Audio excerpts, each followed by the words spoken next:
This is File 1981, OR 44. The location was a remote sector of the Cascade Range in southern Oregon. In July of 1981, a 42-year-old forestry researcher named David Vance went missing. He was an experienced woodsman.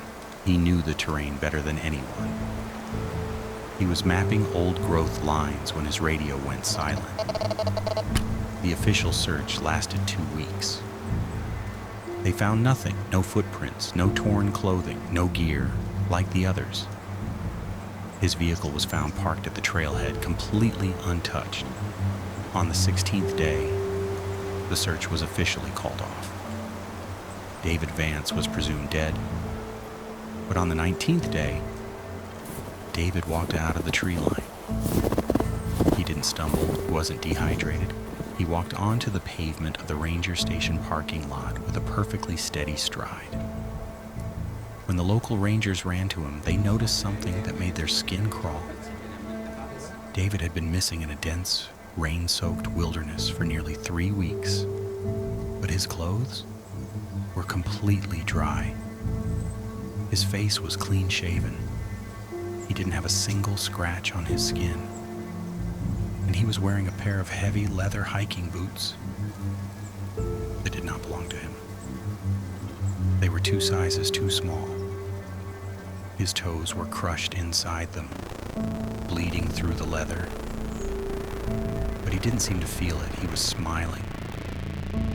He couldn't tell them where he had been. He couldn't remember his wife's name.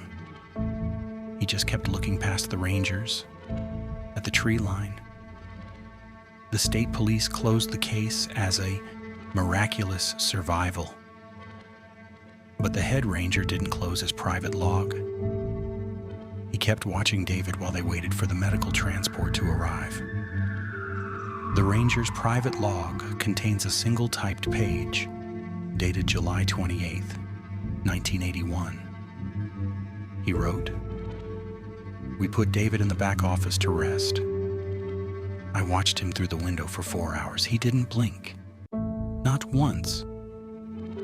He sat perfectly upright in the wooden chair, staring at the upper corner of the ceiling. At 3 a.m., the generator sputtered and the lights flickered out for a few seconds. In the darkness, I heard David speak, but it wasn't his voice. It was a chaotic, overlapping sound, like 3 or 4 people trying to say the same word at the exact same time. The voice said, 'Is the skin fitting correctly?' When the lights came back on, David was still staring at the corner, but he was crying. Thick, dark blood was leaking from the corners of his eyes. When his family arrived the next morning, they took him home. The paperwork was filed. The state was satisfied. The ranger ends his log with a chilling realization.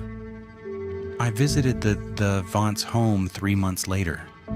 His wife met me at the door. She looked exhausted, aged by 10 years. She told me David was doing fine, but she wouldn't let me inside. Before I left, she whispered something to me on the porch. She said, 'He looks like David, he walks like David, but whenever the house gets completely dark, he forgets how to breathe.'"